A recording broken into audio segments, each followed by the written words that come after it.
Welcome to my channel. So today we're going to talk about the 5 things I had to consider before I moved to Mexico, and some of the things that I did and the steps I took in order to make this a smooth transition.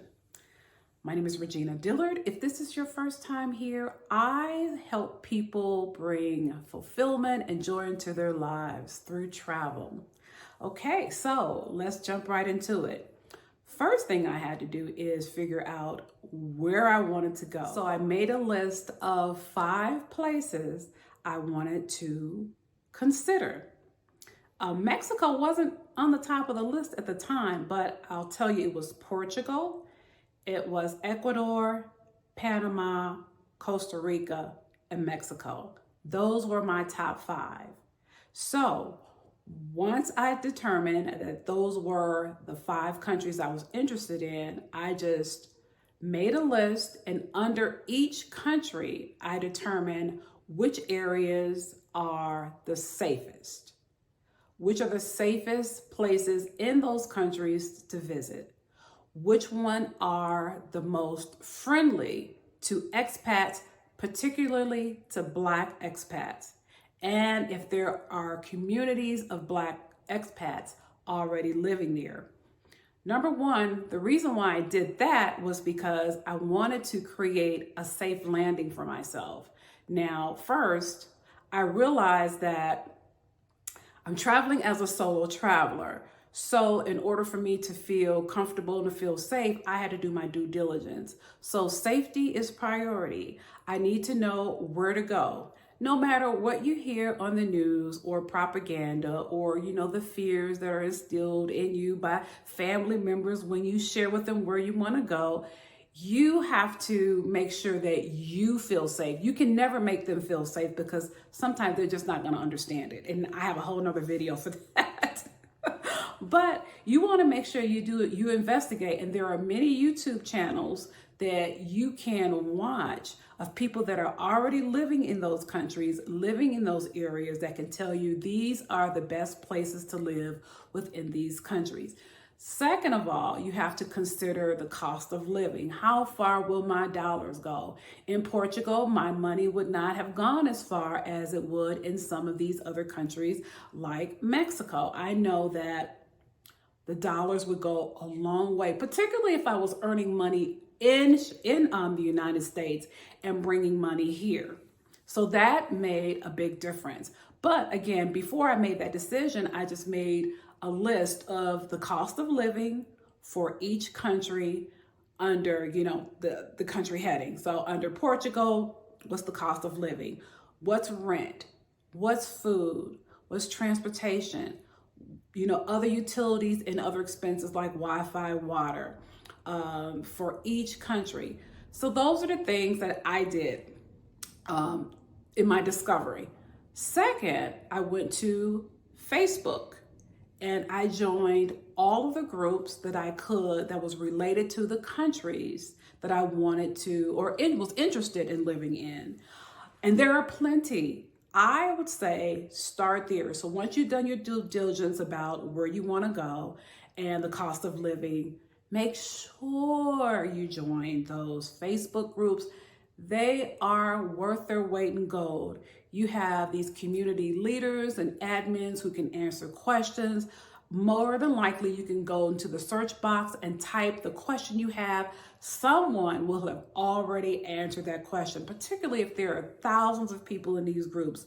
So for instance, if you wanted to go to Portugal, expats in Portugal, Black people living in Portugal, what to do in Portugal. So that's just an example of the search words and keywords you can use to find these groups. They are out there, and you would be surprised how many groups are out there. Even for one country, I noticed even for Mexico, There are so many groups and subgroups. So I would say join as many as you can, and not just, go there to get what you want, but get to know the people and become part of the community, participate. If you have information as you're learning, or maybe you found a resource somewhere else, you can share that information, and you can not only get resources, you can provide resources. So it'll be a nice exchange, and people get to know your name and your face. And what that does, that not only allows you to become part of a community, or it not only allows you to get information and resources, but now you are creating a soft landing for when you travel to those countries. Hey, I know Sharon, or I know Kelly, or I know Bruce or Michael. We've become engaged in the community, and they would love to connect with you. Hey, when you get here, make sure you look us up.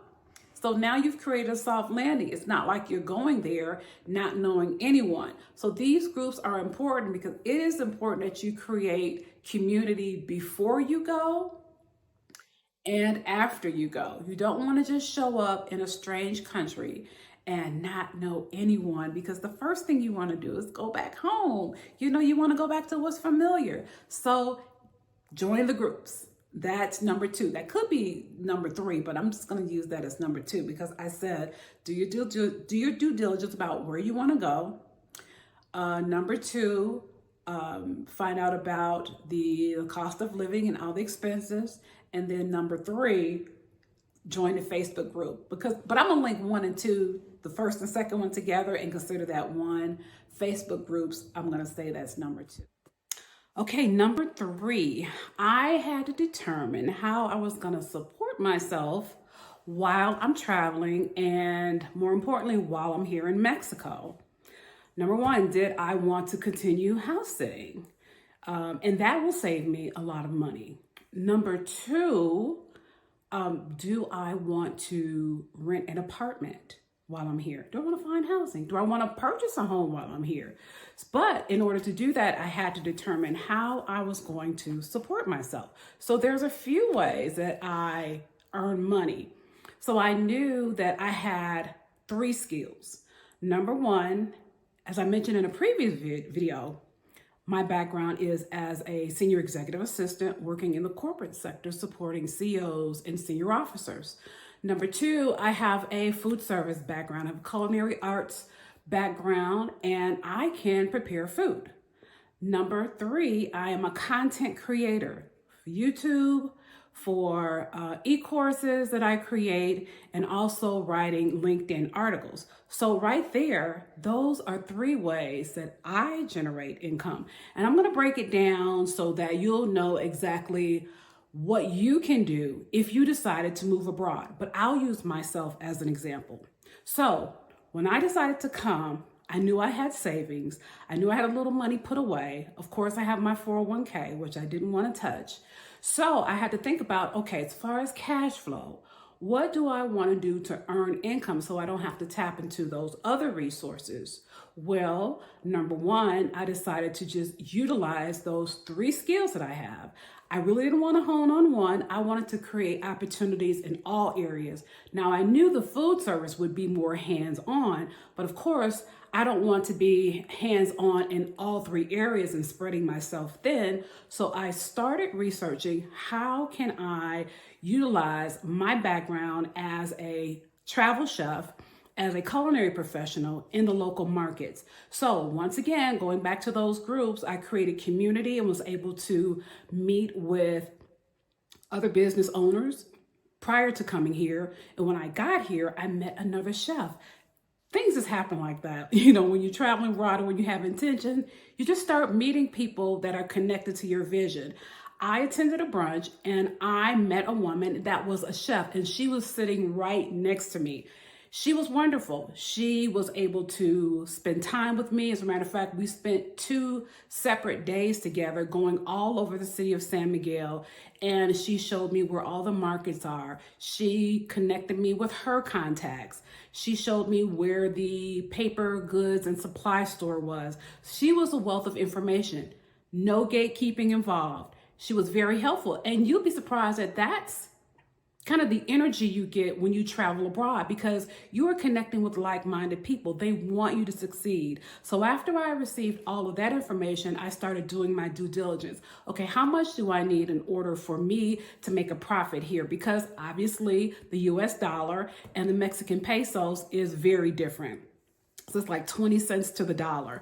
So I had to figure out, okay, how do I do this? How do I price it? So I just did some research and determined, okay, I want to price it at this amount in order for me to feel like the work that I put into preparing these dishes and, packaging them or delivering them, or however I sell them, whether in the markets, would be feasible for me. So once I had that figured out, then I determined, okay, great, I can sell food here in San Miguel. Now, I also had to think about the various maybe local laws and policies and ordinances regarding food. And I don't know about a lot of other countries, but here in San Miguel, in this particular city, it's not as stringent as it is in the United States, with all the insurances, with my food service licenses, my food safety licenses, and just all the legal stuff that goes behind selling food. It's important that you keep people safe, but it's not as stringent, I will say. So again, that was one area where I could support myself. Number 2, content creation. This is big because this is something that you can do online. It's still hands-on, so you can find job boards that are out there. I won't name the ones. I actually dropped some in the description box below.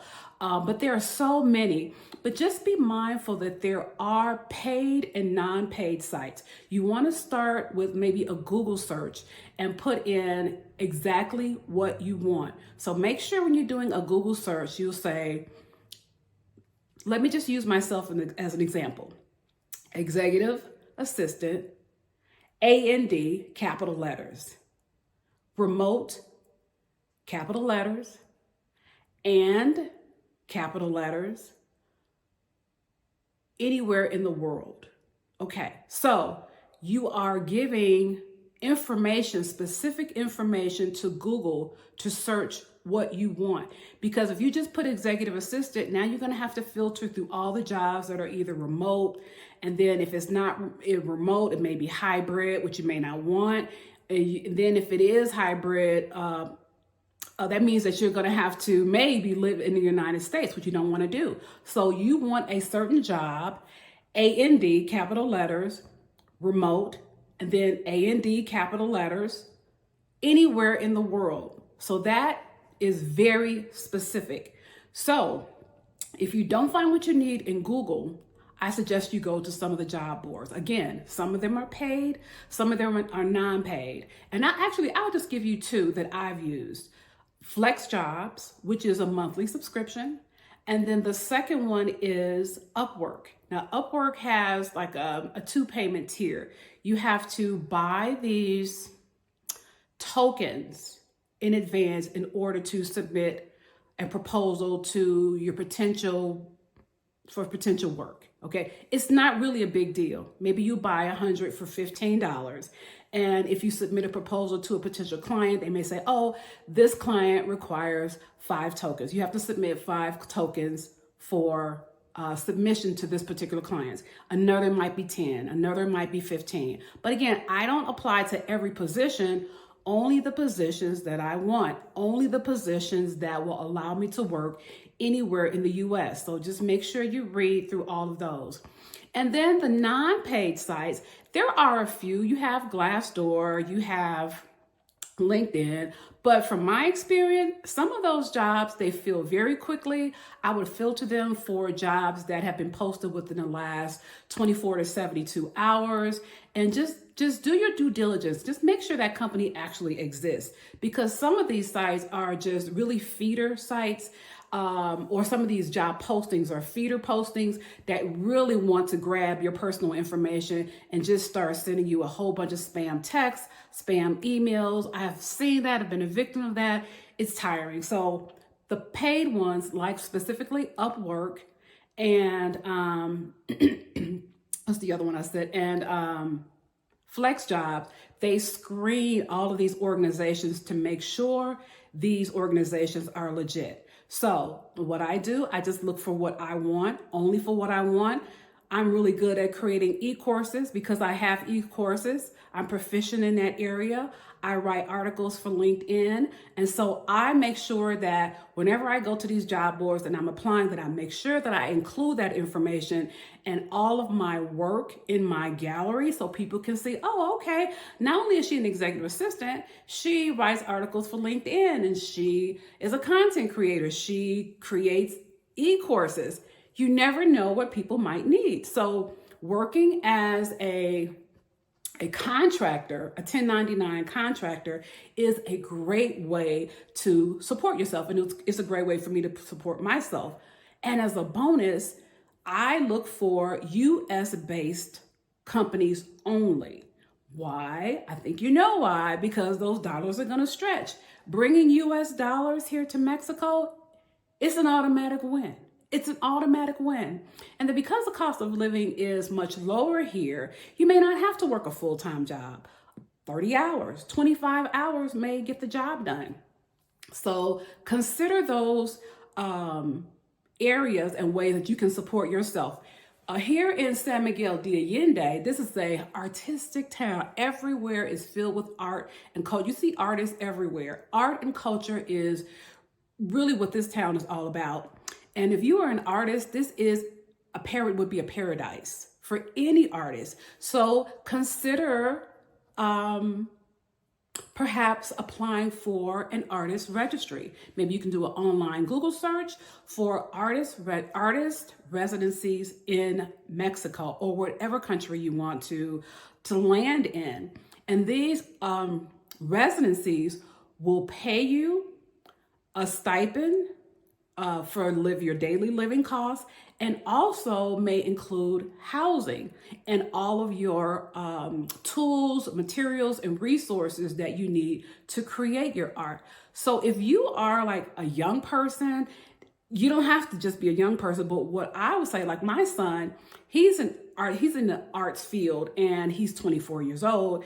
I encourage people in that age group, start looking abroad. I mean, if you are having trouble finding jobs, if you are discontented with maybe earning minimum wage, or, even if you've gone to college, you may not be finding the job that you want. If you are an artist, explore other areas that appreciate artists and see if you can apply for a residency in those areas.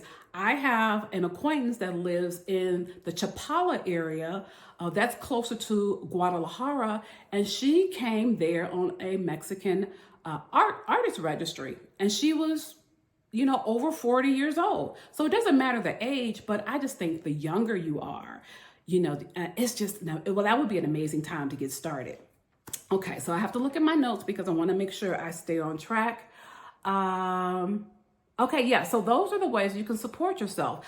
I just say this, if you are not a retired person and you're coming here, with your own money, with your own savings, just find your niche, find your skill set, because there is someone that needs it. And even though the economy here is very different than the US, you can price your goods, your services in a way that makes sense for you, where you can still have a great life here, and the cost of living won't affect you as much.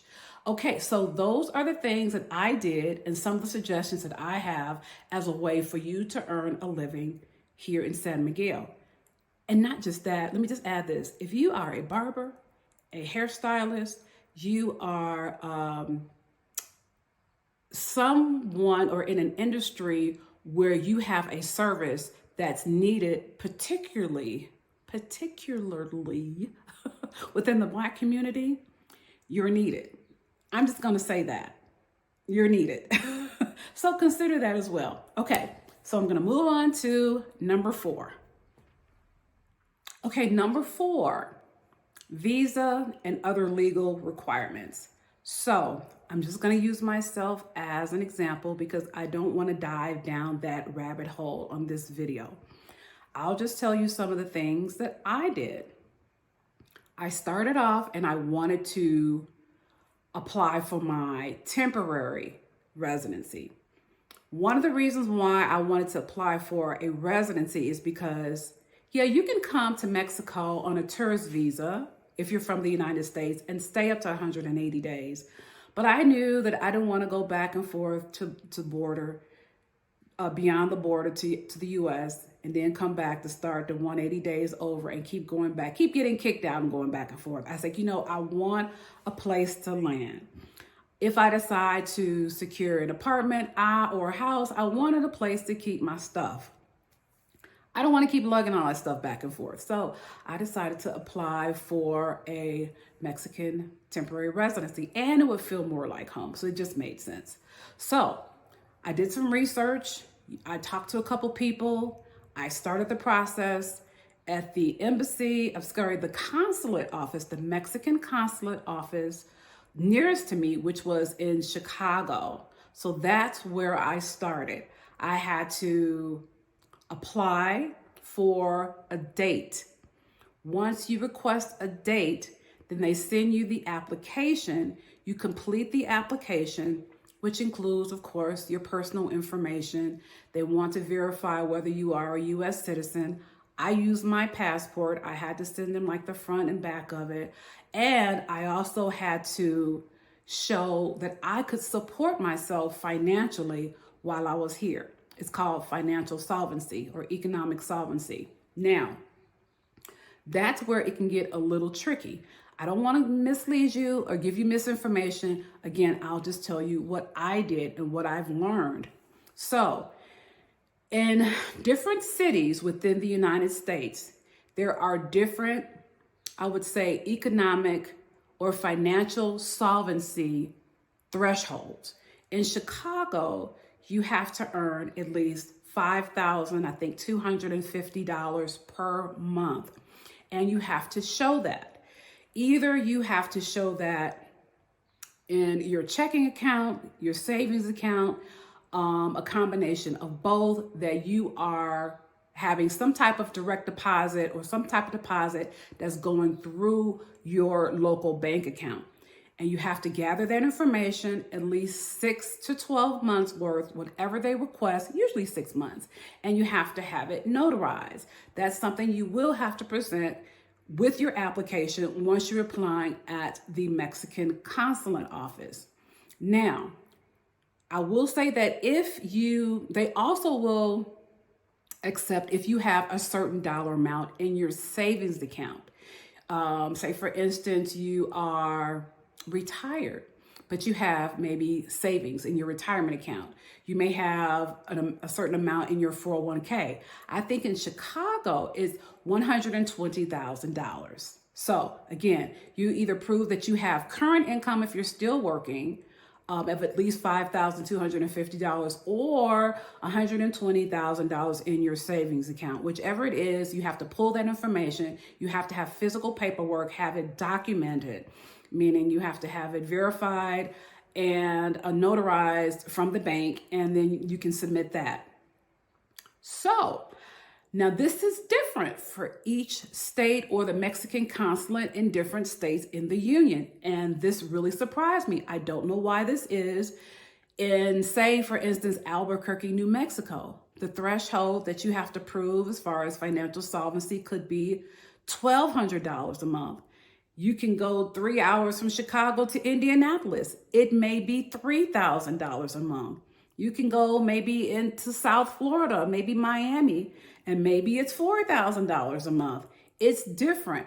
Now, I've been told, I'm not sure, but I will come back and confirm this information because it's constantly changing. But if someone knows this, you can also drop it down in the comment section below, that you can actually go to another state. If you register with another, when you request an appointment, that you can actually register that appointment in another state. Let's say, for instance, you don't make $5,250 a month. And it's like, you know what? I make $1,200. And they accept that in Albuquerque. When you apply for the appointment, perhaps you can apply for the appointment. So you may be able to go to other states to apply for your residency based on your income, your current income, and the economic solvency threshold in another city. I will confirm that. But it is something to consider, right? That you may be able, you might not be eligible in Chicago, but you may be eligible somewhere else. And I will verify that. So after I was approved, it took 10 days to approve.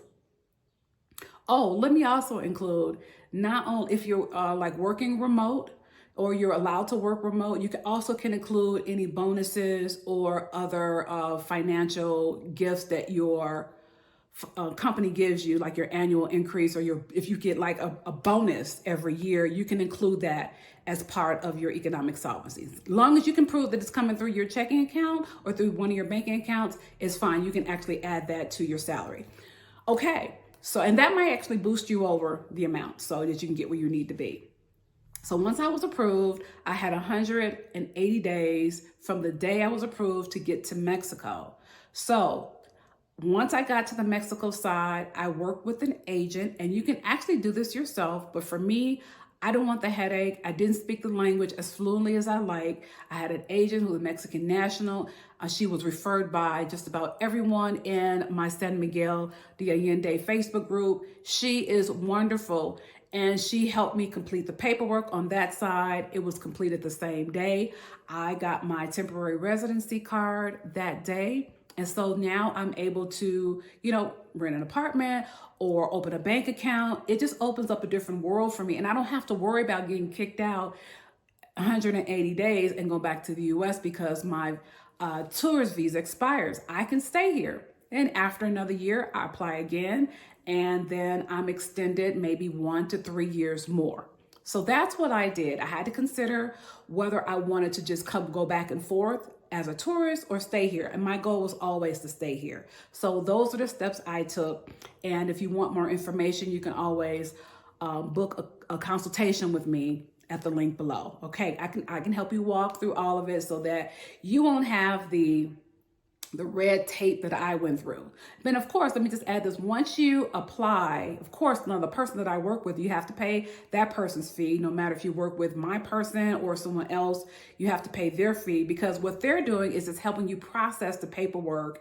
They're communicating with the people in the consulate office. They're making sure that you leave there, hopefully, with your residency card that day. So they can help you through the language barriers and all of these, sometimes the bureaucratic red tape. Bureaucratic red tape. And they're worth their weight in gold. Plus, there's a fee you have to pay at the immigration office. So, okay, so that's it for how one of the things that I had to consider is my residency. Okay, moving on to number 5. Okay, number 5.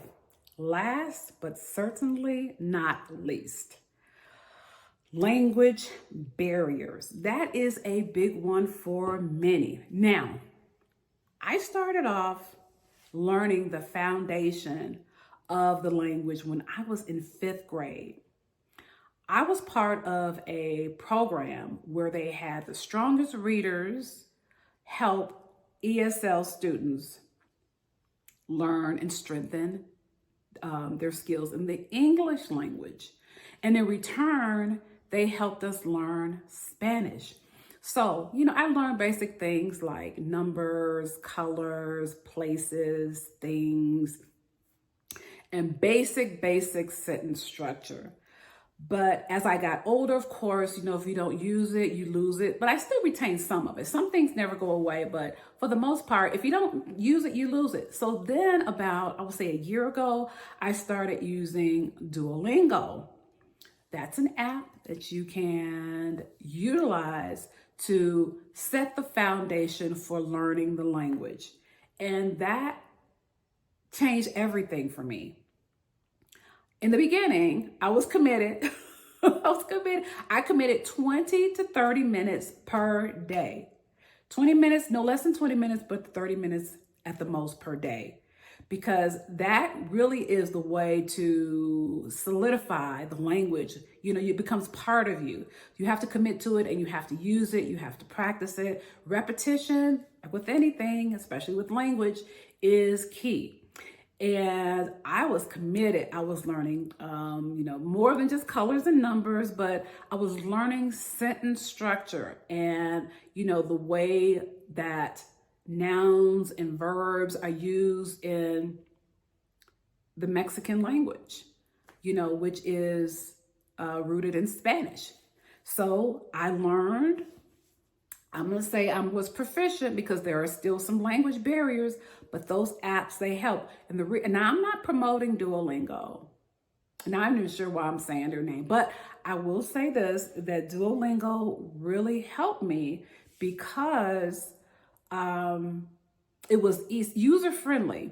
The lessons not only repeat, but their quizzes and their tests.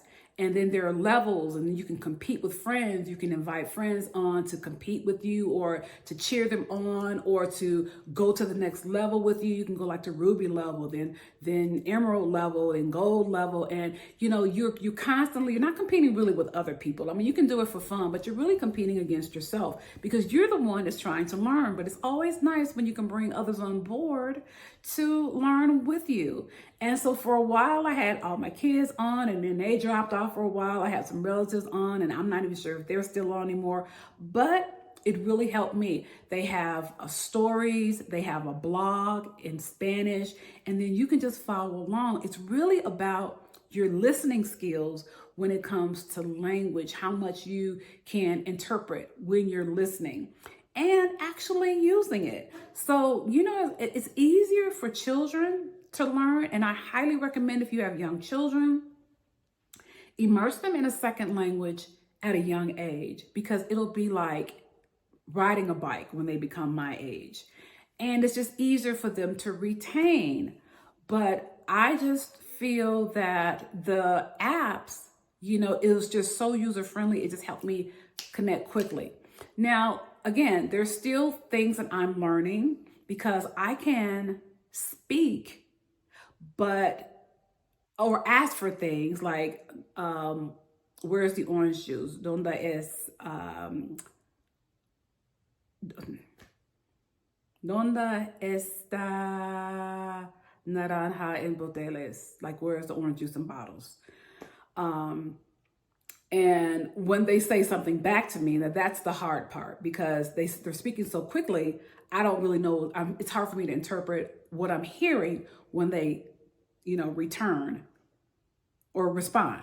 So say for instance, you need information about healthcare, about the doctor's office. Is there a doctor's office that's local?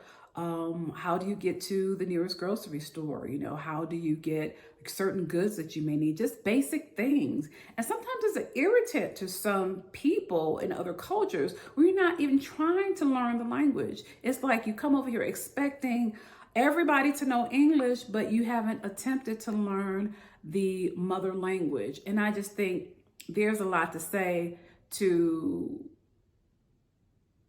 there's a lot to be said when you arrive in a different country and you haven't learned like basic greetings. I think it's just, to me, that just shows a lack of respect, and just in my opinion, of the country when you don't at least learn hello and goodbye. Adios, hola. Two simple words, hola, adios, hello, goodbye. And that to me is what helps with the language barrier that you're making the attempt. So that's one of the things that I had to consider when moving to Mexico. And also, I am learning. I'm learning through the local library, which has become a resource for me. It's called the biblioteca. That's how you say it in Spanish. They have free Spanish classes on 2 days of the week, and they're group classes. So I get to go for 2 hours, actually 4 hours, but 2 hours each day to learn the language. Small groups, intimate groups where you're not overwhelmed, but this is a free resource. And I just encourage you to find free resources in your city if you want to learn the language, because they're there. I found it just by doing a Google search, going to the library, say, yes, we have classes twice a week for 2 hours a day. And that has strengthened the language for me. And it's, you know, it's lessened the language barrier. It's closed that gap. And I'm grateful for it. So I'm going to wrap it up. That was number 5. And I'm going to add some more to the list next week, or maybe the week after. Next week, I think it's going to be a cooking video. But the week after, I will share some more information and things that I discovered and had to consider while living in Mexico. So that's it for now. Thank you for watching. I know it was a lot of information, and I appreciate your time and for stopping by. And like, subscribe, share, and subscribe, and click the notification bells when I'm trying to say if you want more content. All right, see you later, and have a great day.